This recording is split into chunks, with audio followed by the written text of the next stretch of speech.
Morning all, मैं पवन पारसर आपका स्वागत करता हूं हमारे अपने चैनल कोर एप्टी पे। तो कल हमने देखा था एचसीएफ एंड एलसीएम का कंसेप्ट, उसको कैसे फाइंड किया जा सकता है, उसके बहुत सारे मेथड भी देखे थे हमने। आज देखने वाले एचसीएफ और एलसीएम के रिगार्डिंग में कुछ टिप्स। तो पहले देखते हैं हम एचसीएफ के बारे में, जो कि मैंने लेफ्ट हैंड साइड में किया है। तो देखिए, पहले एग्जाम्पल में मैंने लिया है 18, 24, 36। ये 3 नंबर है और इसका हमें एचसीएफ निकालना है।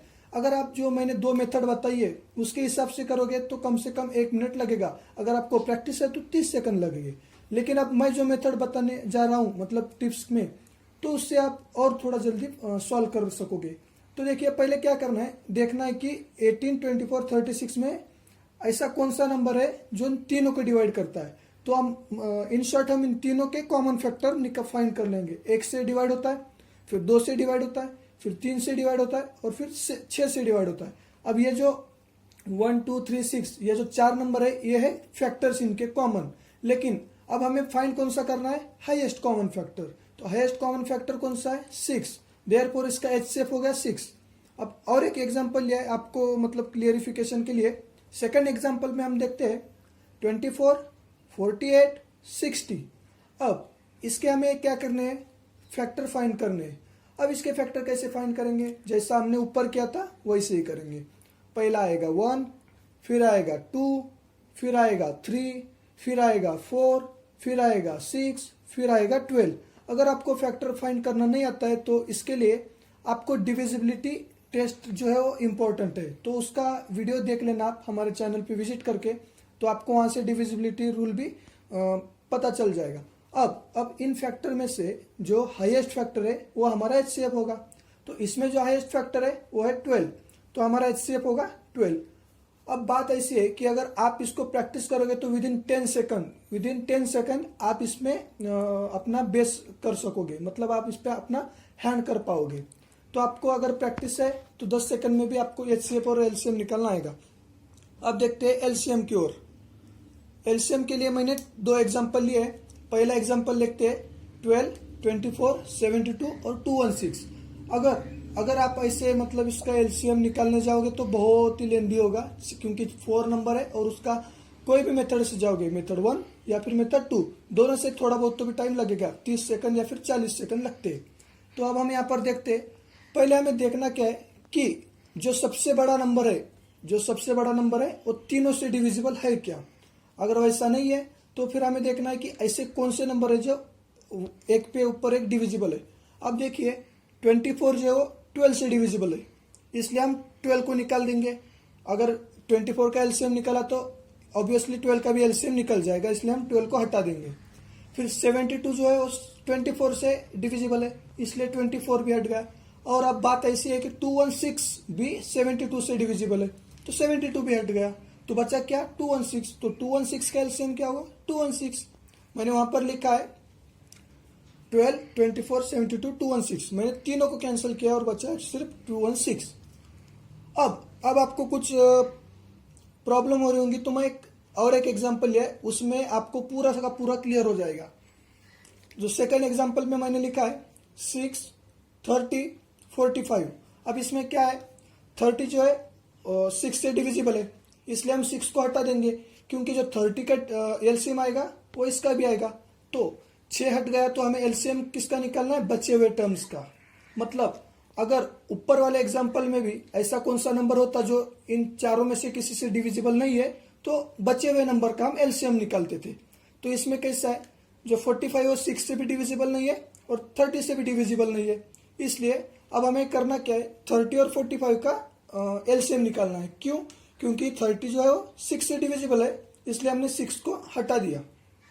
अब बचे 30 और 45।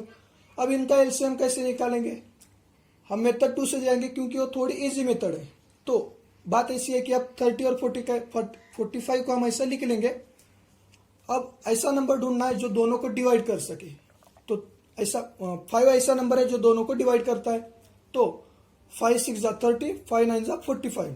अब 6 और 9 को 3 डिवाइड करता है, तो 3 2 जा 6, 3 3 जा 9। अब 2 और 3 को कोई नंबर डिवाइड नहीं करता है कंबाइनली, तो उनको सेपरेट डिवाइड करना है। अब हम यहाँ पर क्या करेंगे, हमारा टाइम बचाते हुए सेपरेट डिवाइड न करते हुए हम वहीं पर स्टॉप करेंगे और 5 3 2 3 का मल्टीप्लीकेशन कर लेंगे, क्योंकि अब वहां पर कौन सा कॉमन टर्म से उन दोनों को डिवाइड नहीं होने वाला है। तो 5 इंटू 3 इंटू 2 इंटू 3 करना, तो 5 इंटू 3 15, 15 इंटू 2 30, 30 इंटू 3 90, इसलिए हमारा जो एलसीएम आ गया वो 90 आ गया। अब आप देखिए 90 जो है वो 6 से भी डिविजिबल है। इस तरह से एक टिप है, इससे आप अपना टाइम जो है बचा सकते हो। अगर आपने प्रैक्टिस की तो विद इन 10 सेकंड आप एचसीएफ और एलसीएम फाइंड कर सकते हो। अब हम देखते हैं कुछ एग्जांपल्स जो इस पे बेस्ड है। हाँ, तो अब हम देखते हैं problems on HCF and LCM. तो मैंने पहला प्रॉब्लम लिया है, what greatest number divides 18, 35 and 90 and leaves remainders 2, 3 and 10 respectively. ये तो हो गया क्वेश्चन। अब हमें पहले समझना ये है कि हमें फाइंड क्या करना है, एचसीएफ करना है या एलसीएम। तो देखिए मैंने वहां पर अंडरलाइन किया है, हमें करना क्या है, ग्रेटेस्ट नंबर करना है। तो ग्रेटेस्ट नंबर मतलब एचसीएफ या फिर ग्रेटेस्ट कॉमन फैक्टर या फिर ग्रेटेस्ट कॉमन डिवाइजर। तो हमें फाइंड क्या करना है, एचसीएफ पर फाइंड करना है। तो लेकिन उन्होंने बताया कि 18, 35 एंड 90 को डिवाइड करने के बाद कुछ रिमाइंडर्स भी है, तो हमें सबसे पहले रिमाइंडर्स को रिमूव करना पड़ेगा। तो कैसे करेंगे, 18 में से 2, 35 में से 3 एंड 90 में से 10 रिमूव करेंगे तो हमें मिलेगा एक्यूरेट नंबर जिसको हम डिवाइड कर सकते हैं। तो 16, 32 एंड 80 ये हमें मिल गए एक्यूरेट नंबर्स या फिर परफेक्ट नंबर्स जिसको हम डिवाइड कर सकते हैं। तो अब हमें क्या करना है, इसका एचसीएफ निकालना है। तो जैसे कि मैंने अब भी थोड़ी देर पहले बताया टिप्स, उसके हिसाब से मैं यहाँ पर एचसीएफ निकाल रहा हूँ। तो पहले मैं उसके फैक्टर्स फाइंड करूंगा, 1, 2, 4, 8, 16। ये पूरे फैक्टर से 16, 32 एंड 80 डिवाइड होता है कंप्लीटली। तो इनमें से हाईएस्ट कौन सा है, 16 है। तो हमारा एचसीएफ क्या हो गया, 16 हो गया। तो हमारा आंसर हो गया 16। अब हम देखते हैं, वेरीफाई करते हैं कैसे। 18 डिवाइड बाय 16 कितना होता है, 1 विथ रिमाइंडर 2। 35 डिवाइड बाय 16 कितना होता है, 3 विथ रिमाइंडर 3। ओके, और 90 डिवाइड बाय 16 कितना होता है, 5 विथ रिमाइंडर 10। मतलब हमारे जो रिमाइंडर आ गए 2, 3 और 10, इसका मतलब हमारा आंसर जो है करेक्ट है, इसलिए एचसीएफ आएगा 16। तो अब हम देखते हैं सेकेंड क्वेश्चन। तो सेकेंड क्वेश्चन में क्या है, what least number when divided by 24, 32 and 18 leaves 9 as remainder in each case. मतलब क्या बोला है, ऐसा कौन सा सबसे छोटा नंबर है जिसको हम 24, 32 और 18 से डिवाइड करेंगे तो 9 रिमाइंडर आएगा इन ईच केस। तो हमें इसमें फाइंड क्या करना है, लिस्ट नंबर मतलब एलसीएम फाइंड करना है। ठीक है, तो एलसीएम के लिए अब हम मेथड 2 देखेंगे, क्योंकि हमें हर मेथड से प्रैक्टिस करनी है और हर मेथड से हमारी जो एक्यूरेसी है वो बननी चाहिए। तो अब हम देखते हैं 24, 32 और 18 का एलसीएम। तो पहले हमने लिख लिया 24, 32 और 18। अब हमें ऐसा नंबर फाइंड करना है जो इन तीनों को डिवाइड कर सके। तो बेसिक पहला नंबर है 2 से हम स्टार्ट करते हैं। तो 2 से आएगा 12, 16 और 9। अब 12, 16 और 9 में से 12 और 9 को तो हम 3 से डिवाइड कर सकते हैं, लेकिन 16 को नहीं कर सकते, इसलिए 16 को एज इट इज नीचे लिखेंगे और 12 और 9 को डिवाइड कर लेंगे 3 से। तो अब हमारा आंसर आएगा 4, 16 और 3। अब 4 और 16 को हम 4 से डिवाइड कर सकते हैं, लेकिन 3 को नहीं, तो उसको एज इट इज लिख देंगे। तो 4 1 जा 4, 4 4 जा 16 और 3 एज इट इज। तो अब हम फर्दर करेंगे तो हमारा स्टेप और बढ़ जाएगा और हमारा टाइम भी कंज्यूम होगा। अब हमें पता है कि 4 और 3 को ऐसा कौन सा भी कॉमन नंबर नहीं है जो डिवाइड कर सके। तो अब हम सीधा इन जो सर्कल किए गए उन फैक्टर को मल्टीप्लाई कर लेंगे। मल्टीप्लाई में क्या आएगा, 2 इंटू 3 इंटू 4 इंटू 4 इंटू 3। तो 2 इंटू 3 होगा 6, 6 इंटू 4 होगा 24, 24 इंटू 3 होगा 72 इंटू 4 होगा 288। अब 288 को हम क्या करेंगे, उसमें 9 ऐड करेंगे। क्यों, क्योंकि हमें ईच केस में 9 रिमाइंडर लाना है। तो क्या होगा, 288 प्लस 9 297, ये हमारा आंसर होगा। अब हम इसको वेरीफाई भी करके देख सकते हैं कैलकुलेटर की हेल्प से, या फिर आपको अच्छे से टेबल आते हैं तो उसकी हेल्प से। तो ईच केस में हमारा जो रिमाइंडर है वो 9 आएगा, इसलिए हमारा आंसर भी 297 होगा कंप्लीट। हाँ, तो अब हम क्वेश्चन 3 देखते हैं। क्वेश्चन 3 क्या है?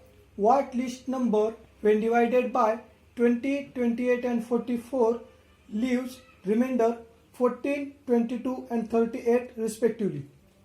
अब पिछला प्रॉब्लम भी सेम था, लेकिन वहां पर रिमाइंडर कॉमन था, या फिर कह सकते हैं कि सेम था 9 हर ईच केस के लिए। लेकिन यहाँ पर ईच केस के लिए जो रिमाइंडर है वो अलग अलग है। तो हमें इस टाइप के प्रॉब्लम को कैसे करना है कि पहले हमें क्या करना है, जो नंबर जिससे हम डिवाइड करने वाले और जो रिमाइंडर है उसका सब्ट्रैक्शन करना है। जैसे कि मैंने यहाँ पर किया है, 20 माइनस 14 आ गया 6, 28 माइनस 22 आ गया 6, 44 माइनस 38 आ गया 6। अब इन तीनों में रिमाइंडर जो है सेम है इन ईच केस। तो अगर आपका रिमाइंडर अगर सेम आता है तो आपको नंबर कैसे फाइंड करना है, पहले उन नंबर का एलसीएम निकालना है और उसमें से जो हमारा रिमाइंडर है वो जो सब्ट्रैक्शन है वो खत्म कर देना है या फिर सब्ट्रैक्ट कर देना है। मतलब अब इन दोनों के सब्ट्रैक्शन में जो 6 आया वो एलसीएम से अगर हम निकाल देंगे तो हमारा जो नंबर है वो मिल जाएगा। तो अब हम पहले नंबर निकालते हैं। एलसीएम कैसे आएगा हमारा, 20, 28 और 44 को हमने लिख दिया। अब ऐसा कौन सा नंबर है जो इन तीनों को डिवाइड कर सकता है, तो ऐसा नंबर है 4, 4 5 जा 20, 4 7 जा 28, 4 11 4 जा 44। अब 5, 7 और 11 को हम फर्दर डिवाइड कर ही नहीं सकते, क्योंकि 5, 7 और 11 ये तीनों भी जो है प्राइम नंबर है। तो अब हम सीधा इनको मल्टीप्लाई कर लेंगे तो हमें एलसीएम मिल जाएगा 4 इंटू 5 इंटू 7 इंटू 11, तो इसका एलसीएम आएगा 1540। अब हमारा एलसीएम तो आ गया, लेकिन नंबर कैसे फाइंड करें? तो नंबर फाइंड करने के लिए जो कॉमन डिफरेंस आया था 6, उसको हम सब्ट्रैक्ट कर देते हैं। तो हमारा नंबर क्या हो गया, 1530। तो ये हो गया हमारा फाइनल नंबर। आप इसको वेरीफाई भी कर सकते हैं, मैंने 20 के लिए यहाँ पर वेरीफाई कर दिया है। तो 1534 डिवाइड बाय अगर 20 करोगे तो 76 आएगा और रिमाइंडर आएगा 14, जैसा कि क्वेश्चन में दिया है। अगर आप 28 को भी करोगे तो भी रिमाइंडर 22 आएगा, और अगर 44 से डिवाइड करोगे तो भी रिमाइंडर 38 आएगा। इससे हमारा पूरा जो प्रॉब्लम है वो सेटिस्फाई हो जाएगा। तो अब हम देखने वाले एक इंपॉर्टेंट कंसेप्ट, उसको आप ध्यान से देखिएगा। हाँ, तो जो न्यू कंसेप्ट है वो कुछ इस तरह से है। अगर हमें दो नंबर दिए गए हैं ए और बी, और उनके एलसीएम और एचसीएफ दिया गया है, तो अब क्या होगा, product of two numbers A and B is equal to product of LCM and HCF. मतलब अगर हमें ए और बी दो नंबर दिए गए हैं और उनका एलसीएम और एचसीएफ भी दिया गया है, तो उन दोनों का प्रोडक्ट किसके बराबर होगा, एलसीएम और एचसीएफ के प्रोडक्ट के बराबर होगा। A into B is equal to L into H. Example लेके मैं आपको क्लियर करता हूं। Suppose A is equal to 3 है और बी इज इक्वल टू 5 है, तो इनका एचसीएफ क्या होगा, 1 होगा, और इनका एलसीएम जो होगा 15 होगा। तो A into B is equal to HCF into LCM, 3 into 5 is equal to 1 into 15, 15 is equal to 15। तो इसके बेसिस पे मैं आपको एक टिप देने वाला हूं, और इस तरह के क्वेश्चन बहुत बार आ चुके हैं, बैंकिंग के एग्जाम में बोलो या फिर और किसी कॉम्पिटेटिव एग्जाम में बहुत बार आ चुके हैं। तो टिप कुछ ऐसी है कि अगर दो नंबर की सम दी गई है और उनके एलसीएम और एचसीएफ का प्रोडक्ट दिया गया है, तो आपको पूछता है कि उनके रेसिप्रोकल का सम क्या होगा। मतलब अगर ए और बी के सम दिया गया है और उनके एलसीएम और एचसीएफ का प्रोडक्ट दिया गया है, तो ए और बी के रेसिप्रोकल की सम क्या होगी वो आपको पूछता है। तो कैसे कैलकुलेट करेंगे, sum of A and B upon LCM और एचसीएफ का प्रोडक्ट। मैं आपको एक्सप्लेन करके बताता हूं एग्जांपल लेके। Sum of A and B is equal to 36 हमने सपोज किया है, और प्रोडक्ट ऑफ एलसीएम और एचसीएफ हमने 45 अज्यूम किया है। तो 1 upon A plus 1 upon B कैसे फाइंड करेंगे, A plus B upon A into B. A plus B तो हमें दिया गया है, लेकिन ए इंटू बी नहीं दिया गया है। तो अब हम ये कंसेप्ट यूज करेंगे, ए इंटू एलसीएम और एचसीएफ का प्रोडक्ट। तो 1/a प्लस 1/b क्या आएगा, 36/45 मतलब इज इक्वल टू 4/5। तो ये कंसेप्ट था, इसके ऊपर बहुत सारे एग्जाम्पल आ चुके हैं और आने की संभावना भी है। तो अब बचता क्या है, बेल और रिंग के क्वेश्चन। तो कंसेप्ट कुछ इस तरह से, अगर आपको दिया गया है कि बहुत सारे बेल है एक टाइम पे मतलब करते हैं, सपोज एक बेल करता है 12 मिनट के बाद, और एक करता है 6 मिनट के बाद, और एक करता है 4 मिनट के बाद। तो आपको कुछ इस तरह से पूछा जाता है कि 6 घंटे में ये तीनों बेल एक साथ कब बजेंगे। मतलब एक बेल बजती है आफ्टर 12 मिनट, एक बेल बजती है 6 मिनट आफ्टर, और एक बेल बजती है 4 मिनट के बाद। तो वो बोलेगा कि 6 घंटे में ये जो तीनों बेल है एक साथ कब बजेंगे। तो करना क्या है, 12, 6 और 4 का एलसीएम निकालना है, और वो क्या आएगा वो देखना है। तो उतने मिनट के बाद, स्टार्टिंग पॉइंट से उतने मिनट के बाद वो जो दोनों बेल है एक साथ बजेंगी, या फिर तीनों जो बेल है एक साथ बजेंगी। तो 6 घंटे के अंदर ऐसे कितने बार होता है वो आपको काउंट करना है। ठीक है, तो एक सिंपल सा कंसेप्ट है बेल रिंग का। और अगर आपको ये वीडियो पसंद आया तो लाइक, शेयर और कमेंट कर दीजिएगा। और मुझे आपसे बहुत सारा सपोर्ट आया है, और ऐसी सपोर्ट बनाते रहिए। और हम बहुत सारे टॉपिक देखने वाले हैं, और वो भी एकदम इजी वे में, जैसा कि अभी तक हमने देखा है। Thank you.